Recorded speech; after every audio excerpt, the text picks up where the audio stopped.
उमा महेश्वराय नमः। आप सभी का हमारे YouTube चैनल पर हार्दिक स्वागत है।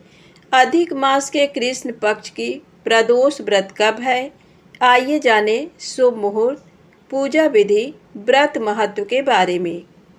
हिंदू पंचांग के अनुसार साल में कुल 24 प्रदोष व्रत आते हैं, लेकिन जिस साल अधिक मास लगता है उस साल 26 प्रदोष व्रत आते हैं। ये व्रत भगवान शिव को प्रसन्न करने के लिए खास माना जाता है। खास बात यह है कि इस बार अधिक मास भगवान शिव के प्रिय महीने सावन में लगा है, जिस वजह से इस बार सावन में 2 नहीं बल्कि 4 प्रदोष व्रत पड़े हैं, जिनमें से सावन का तीसरा प्रदोष व्रत 13 अगस्त को रखा जाएगा। आइए जाने अधिक मास के रवि प्रदोष व्रत की पूजा विधि और शुभ मुहूर्त के बारे में। अधिक मास के कृष्ण पक्ष की त्रयोदशी तिथि 13 अगस्त की सुबह 8:19 से शुरू हो जाएगी और इसकी समाप्ति 14 अगस्त की सुबह 10:25 पर होगी। ऐसे में प्रदोष व्रत 13 अगस्त को रखा जाएगा। इस दिन भगवान शिव की पूजा का सबसे शुभ मुहूर्त शाम 7:08 से लेकर रात 9:22 तक रहेगा। इस दिन पूजा की सामग्री में जल से भरा हुआ कलश, सफ़ेद पुष्प, पुष्पों की माला, धूप बत्ती, घी का दीपक, सफ़ेद वस्त्र, आंकड़े का फूल, सफ़ेद मिठाइयाँ, सफ़ेद चंदन, कपूर, बेलपत्र, धतूरा, भांग, हवन सामग्री, आम की लकड़ी रखना चाहिए। रवि प्रदोष व्रत के दिन प्रातःकाल उठकर नित्य कर्म से निवृत्त हो जाएं, स्नान कर स्वच्छ वस्त्र धारण कर भगवान शिव जी की पूजा करें। फिर पूरे दिन मन ही मन ओम नमः शिवाय मंत्र का जप करें। फिर पूरे दिन निराहार रहें। व्रती शाम को दोबारा स्नान कर स्वच्छ वस्त्र धारण करें। फिर पूजा स्थल को शुद्ध कर लें। फिर 5 रंगों से रंगोली बनाकर मंडप तैयार करें। पूजन की सामग्री एकत्रित कर लें। एक कलश में शुद्ध जल भर कर रख लें। कुश के आसन पर बैठकर शिव जी की विधि विधान से पूजा करें और ओम नमः शिवाय कहते हुए शिव जी को जल अर्पित करें। इसके बाद हाथ जोड़कर शिव जी का ध्यान करें।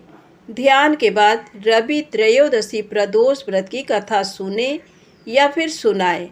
कथा खत्म होने के बाद हवन सामग्री मिलाकर 11, 21 या 108 बार ओम ह्रीम क्लीम नमः शिवाय स्वाहा मंत्र से आहुति दें। अंत में शिव जी की आरती करें। सभी को प्रसाद वितरित करें।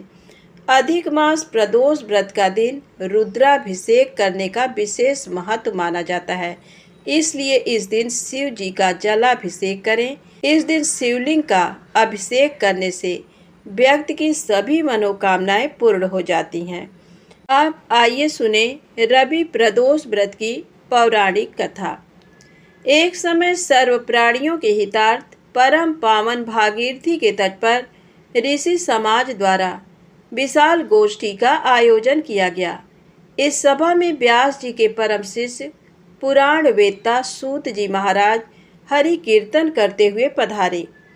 सूत जी को आते हुए देखकर शौनक आदि 88,000 ऋषि मुनियों ने खड़े होकर दंडवत प्रणाम किया। महाज्ञानी सूत जी ने भक्ति भाव से ऋषियों को हृदय से लगाया तथा आशीर्वाद दिया। विद्वान ऋषिगण और सब शिष्य आसनों पर विराजमान हो गए।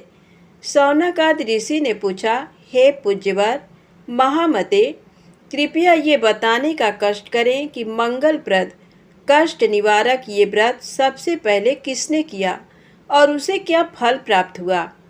श्री सूत जी बोले, आप सभी शिव के परम भक्त हैं। आपकी भक्ति को देखकर मैं व्रती मनुष्यों की कथा कहता हूँ, ध्यान से सुनो। एक गांव में अतिदीन ब्राह्मण निवास करता था। उसकी साध्वी स्त्री प्रदोष व्रत किया करती थी। उसे एक ही पुत्र रत्न था। एक समय की बात है, वह पुत्र गंगा स्नान करने के लिए गया। दुर्भाग्यवश मार्ग में चोरों ने उसे घेर लिया। और वे कहने लगे कि हम तुम्हें मारेंगे, नहीं तो तुम अपने पिता के गुप्त धन के बारे में हमें बतला दो। बालक दीन भाव से कहने लगा कि बंधुओं, हम अत्यंत दुखी दीन हैं, हमारे पास धन कहाँ है। तब चोरों ने कहा कि तेरे इस पोटली में क्या बंधा है। बालक ने निसंकोच कहा कि मेरी माँ ने मेरे लिए रोटियां दी हैं। ये सुनकर चोरों ने अपने साथियों से कहा कि साथियों, ये बहुत ही दीन दुखी मनुष्य है, अतः हम किसी और को लूटेंगे। इतना कहकर चोरों ने उस बालक को जाने दिया। बालक वहां से चलते हुए एक नगर में पहुंचा। नगर के पास एक बरगद का पेड़ था। वह बालक उसी बरगद के वृक्ष की छाया में सो गया। उसी समय उस नगर के सिपाही चोरों को खोजते हुए उस बरगद के वृक्ष के पास पहुंचे और बालक को चोर समझकर बंदी बना राजा के पास ले गए।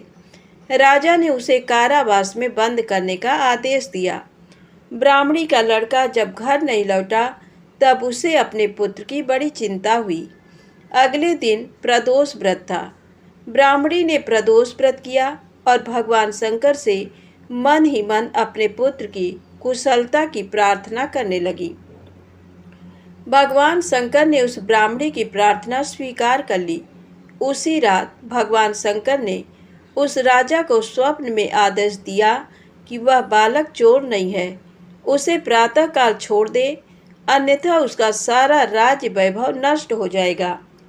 प्रातःकाल राजा ने शिव जी की आज्ञानुसार उस बालक को कारावास से मुक्त कर दिया।